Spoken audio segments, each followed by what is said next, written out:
Hi, I'm a first-year law student at the UC Davis School of Law, but I actually graduated this past May 2009 from UC Berkeley with a bachelor's degree in anthropology and a minor in education. And this presentation comes out of research I completed for my senior honors thesis in anthropology last year. So, what is ProAna? ProAna is short for pro-anorexia, and it refers to anonymous online communities or forums that connect and support people who have, or at least claim to have, eating disorders. ProAna participants are predominantly young women in their teens or 20s. What support looks like varies widely. In general, ProAna sites promote an online space to allow members to discuss their eating disorders with others who understand what they're going through. They can write without fear that they will be forced into hospital treatment, as would likely happen if they discuss their eating disorders with their parents or friends or other personal acquaintances. However, ProAna support more notoriously takes the form of actively encouraging fellow members to continue fasting and restricting. Stereotypically known as anorexics within the community, these members view anorexia as a lifestyle choice.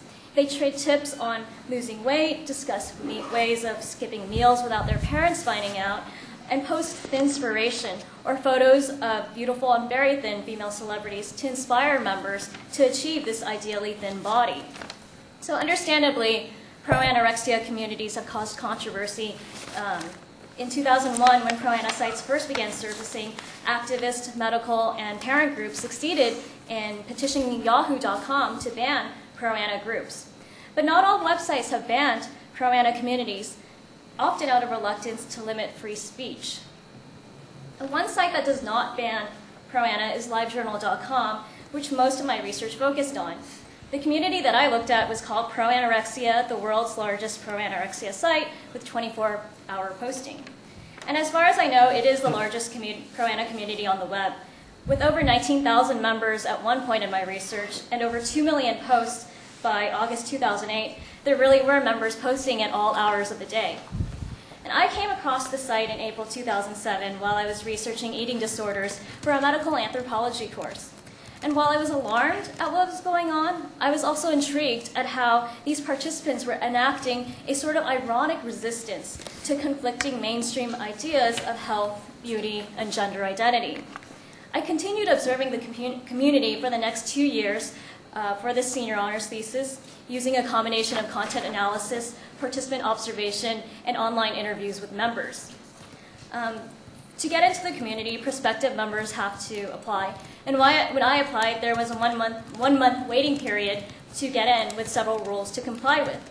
But the very first rule on this list was to always make other members feel welcome. And my question is, what does this rule reveal about the nature of online communities? And to answer this, let's take a closer look at the rule.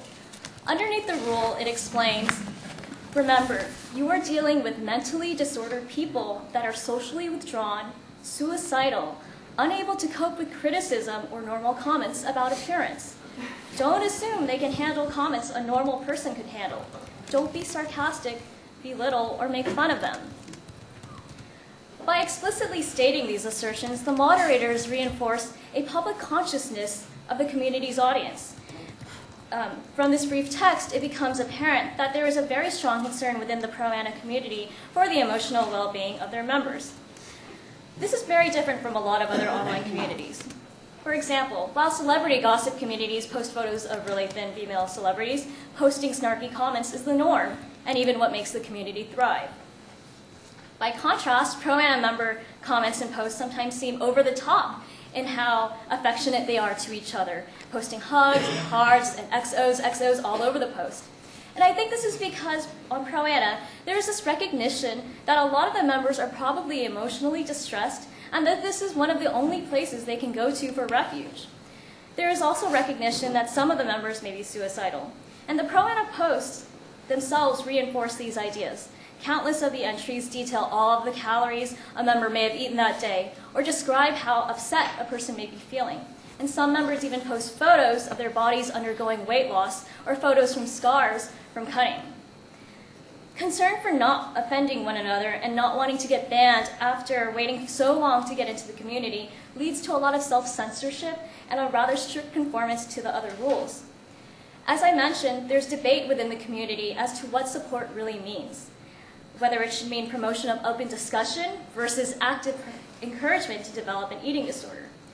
I think that this debate is a major part of how the members negotiate authenticity within a ProAna subculture. However, the members who disagree with anorexia tend to be reluctant to bash or criticize anorexics openly, partly because no one wants to be mean and responsible for pushing someone out who really does need help. So paradoxically, in a community built around the idea of self-expression, a lot of members will voluntarily censor themselves out of concern that their speech will hurt someone else. So where is this all going? I would like to argue that these ProAna members create body selves. The body self is a medical anthropology concept formulated by Drs. Nancy Shepherd-Hughes and Margaret Locke in 1987. They cautioned medical anthropologists of their tendency to maintain Western assumptions about the body, that is, to recreate hierarchies and dichotomizations of mind versus body in their own research and writings. The concept of the body self helps anthropologists approach the body as an integrated entity, which incorporates the body into three theoretical frameworks or lenses. The person's thoughts and ideas about the self and body, or the individual body, social and cultural symbols and status, or the social body, and political control and regulation, or the body politic. And though the body self is theorized in a medical anthropology context, I think that it is applicable here to explain that as ProAna participants transgress mainstream norms of health and beauty, they also transgress the bodily boundaries between online and offline. Even though, yes, ProAna is an anonymous community and members rarely, if ever, will meet up in real life, fellow members have a very strong sense of the eating habits, thoughts, person, and particularly the body of the member sitting on the other side of the screen. When we think of the online, we often think of it as a disembodied experience, engaging only your thoughts, your writing, maybe a pretend avatar of yourself. But ProAna demonstrates potential for the embodiment of a digital presence that can't be broken down into online persona versus offline body. ProAna demonstrates an intersecting body self identity that exists and persists both online and offline. What a member does online can affect the well-being of any member, and what a member does offline helps create eating disorder authenticity in the community. The rules help maintain both the production of ProAna body selves and the community as a public or counter-public sphere for dialogue and expression. Thank you.